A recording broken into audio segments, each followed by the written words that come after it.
Salutations everyone, today we're going to give you some Overwatch gameplay here as Ana on Havana. I did it cause it rhymed, just kidding. We got a pretty good gameplay here as Ana, and it's 17 sleep darts in like, I don't know, I'm alive for like 11, 12 minutes maybe. So all things considered, it's pretty good. It's not the most amount of sleeps I've gotten in a game. Obviously, I think the game right after this, I got like 24 sleeps, but that was in like a 22-minute game. I felt like this one just hit a little bit better. And you'll see some pretty key sleeps. I mean, it's just such a good cooldown. Even especially in Overwatch 2, dealing with those Doomfists in the first beta. It was just easy pickings, and you can just use it to just punish stupid people, stupid plays. If the enemy is running Reinhardt or Roadhog specifically, those two, I just have to pick Ana. Not only because she's like my most played hero and like my favorite hero to play, but, well, probably second. I like D.Va a lot. My favorite support to play, and definitely my most played character. She's really good. Obviously, I don't have to sing her praises, but I just don't see her utilized very well against me. When I'm a tank or I'm a support, you know, sometimes I'll be a tank, but like, man, they're hitting antis like crazy, but I don't get slept very often. And I feel like Ana isn't that difficult to play. She's definitely, you know, it's a skill shot, the sleep dart. It's the smallest projectile in the game, or I think it's tied with like Doomfist's hand cannon pellet as the smallest projectile in the game. So they aren't the easiest things to hit, but with a target as big as Roadhog that has no mobility, yeah, those can be easy to hit, and it's so easy to punish enemy Roadhogs. You sleep them because there's nothing they can do. If they're low enough, you anti. If not, you wake them up, and as soon as they're like about half-ish health, you pop the anti on them because that's when they're gonna try to take a breather. And when they can't breathe, they can't fight, and it's just really easy. And when it comes to Reinhardt's, people love pinning, man. If I could unbind one move from my teammates' abilities, it would be Reinhardt pin, because that is just a death sentence. You never want to pin in this game. Obviously, the pin is a lot better in Overwatch 2 because you can get a wee bit of movement out of it, and you can cancel it for a little bit of mind games. But in Overwatch 1, that's just a full send, easy punish every time. And you can dart them. Even if they hit the pin, you dart them before the pin gets finished up against a wall or an object, and boom, it's easy. Follow up anti guaranteed every time, and it's just good times. So that is, you know, one thing that I'm probably not going to be able to do as much in Overwatch 2 is just hitting a bunch of darts, but with shields on the low, she's still going to be highly usable and pickable. Right now in the Junker Queen meta, there's just no room for anything that's not AoE healing, obviously. But, you know, even if Overwatch 2 launched today with Junker Queen pre-nerfed, as she's going to be in the next League update, and as well as when the game comes out in 2 months, even if it came out right now, she still wouldn't be as good. You know, just like any meta comp, people can't, you know, the normal population can't really play it that well, and it isn't usually going to. They're not going to be incentivized because it requires teamwork, coordination, and with Lucio Brig, right? That's not a lot of burst heal, single target heal. You need coordination with that, but it is all AOE heal with the rallying cry with Junker Queen. But I feel like Ana is always going to have a place at the lower levels, at the bottom 96% above. Oh, see, Ryan got the pin, got slept. Easy pickings. We're gonna nano the Bastion. Pretty decent target, very, very tanky, and we're gonna take our positions. The Roadhog is whole hogging at high ground. Not really sure about that. We're gonna take out the Ashe. Ana has pretty decent dueling capability, especially with the dart anti combo. It's just really good, as I'm going to take my 1v1 against a Reinhardt here, and I'm going to win. I'm just going to win because the dude is out of position, and you punish that. You just punish that. That is what Ana is the best at. She's just great at punishing really stupid people making stupid mistakes. And sometimes all you need is that one mistake to win the fight. You sleep their ult to cancel it, or you sleep their main tank, you anti a key target, and it's over. It's just over. That can be all that it takes. Because, you know, that dart, you're not asleep for just like 1 second where you have like a small window. You can set up a 3-2-1, throw your anti as 2 other people shoot at the target and they're dead, zo. You know, you got a bit of time, and I mean, I think I hit the sleep on the Hog, but it didn't matter because he was already getting pinned. So again, the Reinhardt, he pins, he auto dies. I wish my teammate wouldn't do it, but the more that the enemy goes for pins, the better things are for me, because that's just an easy dart if I have it off cooldown.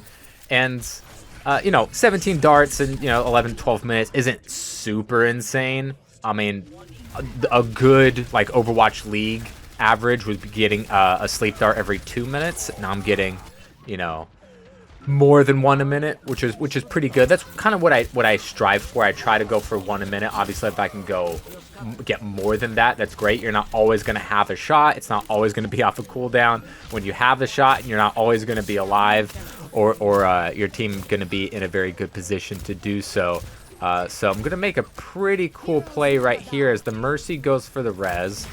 Anti their Hog, make him retreat. We're going to nano the Bastion, and I know the Hog's going on the flank here, and we're just going to save him. Not that our Bastion would have died anyway, because we already nanoed him, but we're just going to expedite things as our Ryan goes in for the pin, and thankfully our DPS and our Mercy was there to help clean things up as we're going to hopefully secure the 3rd point here. Ana with her long-range heals is just something that it's really good for her that she has that capability. We're probably gonna, you know, over time get some more supports that can heal at longer ranges. Yes, Zen can heal, but it's just a, you know, it's a consistent single target. But when it comes to like your flying characters or your really fast characters, Ana is always gonna have the ability to heal them, and we're just gonna keep up me and my Mercy. We're just gonna be tag teaming our Orisa here with all the heals as we pop all the cooldowns necessary to get her out of there and kill the Roadhog, because that's just an opportunity that he allowed to present itself. Granted, we got maybe a little bit lucky that our Orisa was able to live on like 6 HP for so long there. But that's just good management of our cooldowns, especially of mine and the Orisa. Obviously, you know, Mercy doesn't have cooldowns to speak of when it comes to like big heals or big plays outside of res, and there was no opportunity for her to res there. But yeah, get cleaned up by the Hanzo there. Our Reinhardt misses a point blank solo shatter, and the Hog gets a couple of kills there. So we're not going to secure the 3rd point. But on Havana, you cannot expect to get that 3rd point. And the enemy team, against what we're cooking up here, is not going to be expected to get very far at all. Even if they can see the 3rd point, I don't see them getting it, because we're just kind of... We got a good DPS duo here with a Bastion with the teleport. That's going to be great. And I'm not going to stop hitting my sleeps here. Not going to hit everyone, obviously. Go for some bad ones here and there. But they have Wrecking Ball, another great target for Ana. She's just really good at dealing with those situations that other characters really can't. Even some DPS, right? Just with the CC of Sleep Dart. And I'm really glad that they kept it. They didn't change it in Overwatch 2 outside of the cooldown, because while they did limit the CC in Overwatch 2, you know, when they talked with players and pros, the developers, like, yeah, it's a skill shot. It's not a short cooldown, so it's going to stay. It still has its place, and it's always good to be able to make a big play as a support, because we don't get a lot of those part in our kit that can make big plays. And Sleep Dart and Antinade are 2 of the better ones, and it's in 1 character. So, you know, it's balanced out that she has one of the worst support ults. It's still useful, right? But, you know, you're not always going to have a good target. There's not always going to be a blade or a visor.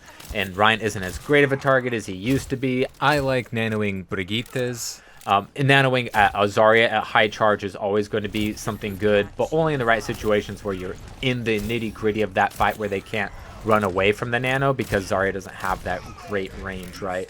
So, you know, Ryan's still going to be a decent target for nanoing, at the very least for just survivability. They totally waste their grab there. I'm going to hit the dart, nano the Ryan to keep him up as we're both healing the Zarya, and we're going to turn that team fight.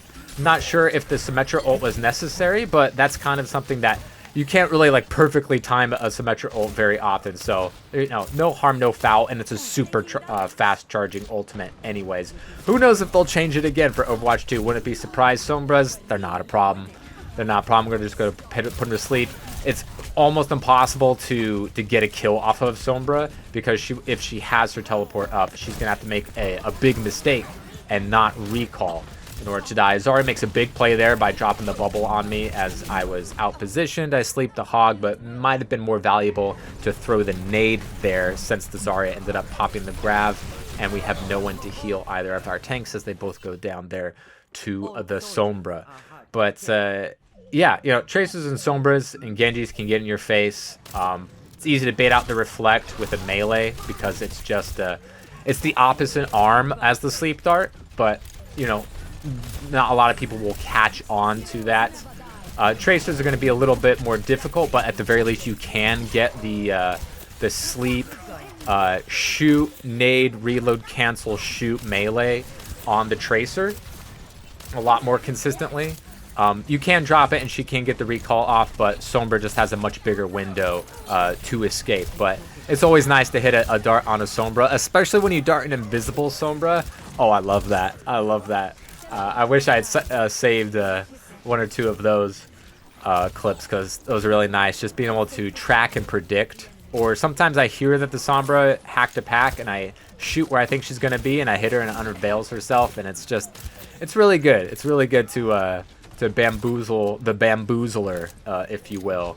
So going to take a nice defensive back position here, especially since we have a Bastion. I want to make sure that I'm always behind him so that he can get his heals and I'm not going to be an easy target. Our Ryan goes down here, so I'm going to nano the Symmetra totally on purpose. Wasn't aiming for the Zarya at all. And it's going to work out because the Roadhog messes up there and doesn't kill the Bastion. He's going to get antied. They're going to get grabbed, and we're going to clean things up right there. 17 sleeps in about 12 minutes. That's pretty good. That's pretty good when you're getting over a dart a minute, and I don't know why, but I get a ton of endorsements here. I don't know if it's very rare that you play support and your team is able to notice that you're doing very well, or you know carrying a fight, hitting a ton of darts, canceling their ults, constantly canceling bobs or visors or blades or things like that. Those are things that people don't see very often, but with the Overwatch 2 scoreboard, more of that stuff's going to be appreciated. I don't even get an end card here, and it's very sad. But my team did fairly well. I mean, that's a ton of damage for Zarya, especially on Havana, and Mercy performed super well, and our DPS didn't make a mistake. All of our mistakes really came from our main tank Reinhardt there, but we were able to clean things up because they made a ton of mistakes that I was able to capitalize on 17 times, and we get the dub there.